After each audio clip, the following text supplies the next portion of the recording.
سلام دوستای عزیزم، امیدواریم که هر جا که هستید حالتون خوب و عالی باشه. ما امشب اومدیم به شهر چالوس، یکی از زیباترین شهرهای شمالی ایران توی استان مازندران و میخوایم با همدیگه یه قدمی توی خیابون اصلی شهر چالوس بزنیم و اینجا رو با همدیگه بریم.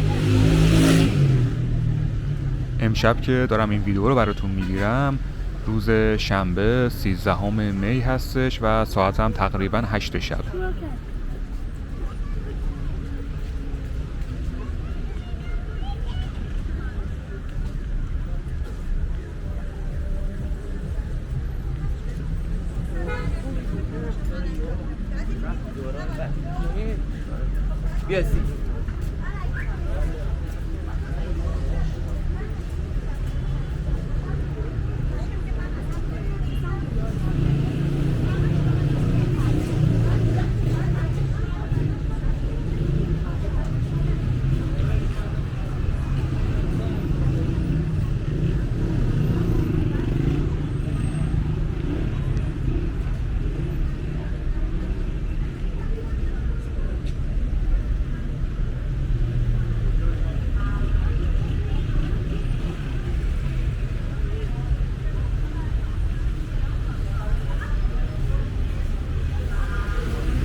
اینجایی که الان ما اومدیم خیابون اصلی چالوسه که در واقع شلوغ‌ترین جای چالوس هم به حساب میاد و همونطور که دارید میبینید کلی فروشگاه هم داره. دقیقا همین مسیری که داریم میریم یکی از بهترین جاها برای قدم زدن و خرید کردن توی چالوسه، به خصوص مثل الان که هوا خوب باشه. اینجا خیلی لذت بخش پیاده روی، جای همتون خالی و اگه بخوام درجه حرارت هم بهتون بگم حدود 20 درجه سانتیگراده و زیاد هم شرجی بودن هوا رو اینجا حس نمی کنید الان اگه توی فصل بهار بخواید به اینجا بیاین و کلا میگم جای همتون خالی.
زنگین نشینه چنین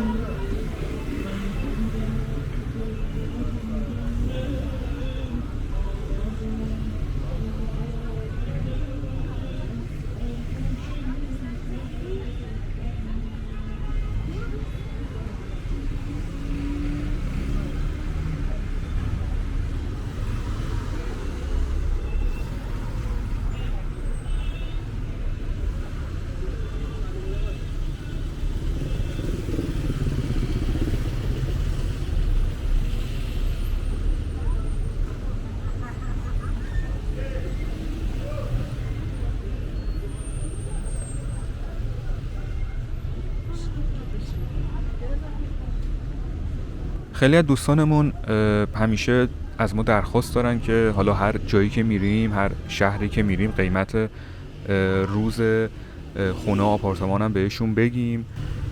من شهر چالوسه که داشتم نگاه میکردم قیمت حالا خونه و آپارتمانو توی سایت های اینترنتی، تقریبا قیمت خونه و آپارتمان از متری 25 میلیون تومن 30 میلیون تومن بود تا بهترین جا که حالا یه خونه‌ای که بهترین امکانات رو داشته باشه دیگه نزدیک به 50 میلیون تومن بود نهایتا.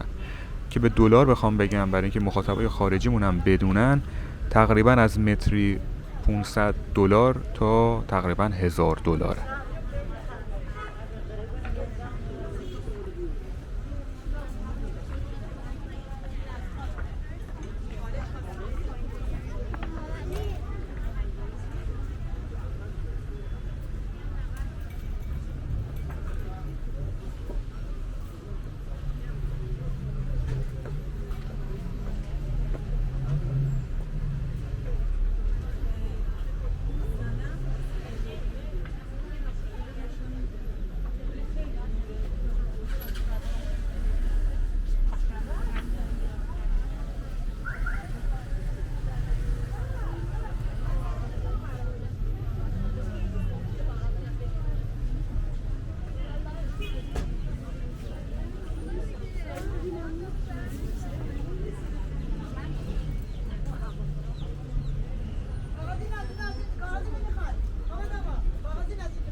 به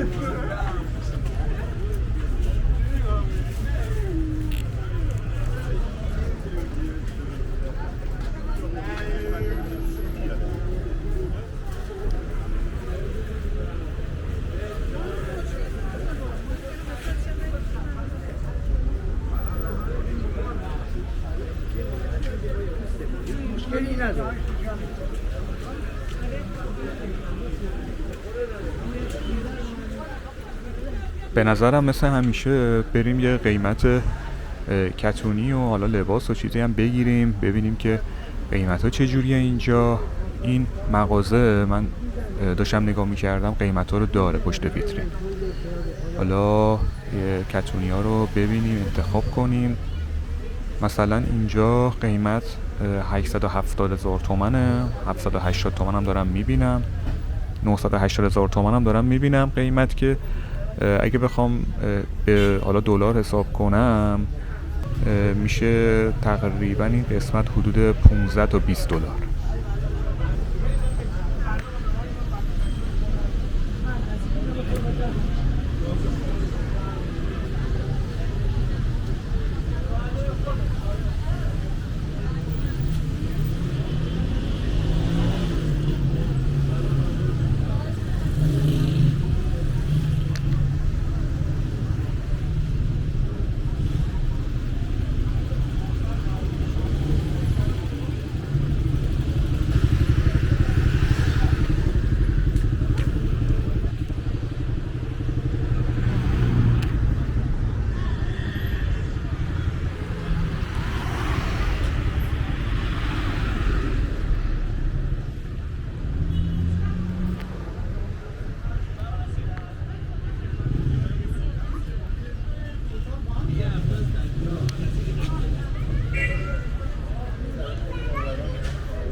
این پلی هم که داریم بهش میرسیم که یک مجسمه شیر هم داره که بریم نزدیک بهتون نشون بدم. 90 سال پیش ساخته شده، یکی از جاهای دیدنی شهر چالوسه و اینکه توسط آلمانی ها هم ساخته شده و تماما از فلزه. دوستای عزیزم خیلی ممنونیم که این ویدیو رو دیدید، خیلی ممنونیم که از ما حمایت میکنید، امیدواریم که لذت برده باشید. ما همیشه هر جایی که میریم دوست داریم از اون شهر و منطقه هم فیلم برداری کنیم تا شما هم همراه ما باشید و این منطقه رو ببینید. حتما نظرتون رو مثل همیشه راجع به این ویدیو تو قسمت کامنت ها بدید. براتون آرزوی شادی و موفقیت داریم مثل همیشه. مواظب خودتون باشین. تا ویدیو بعدی، خدا حافظ.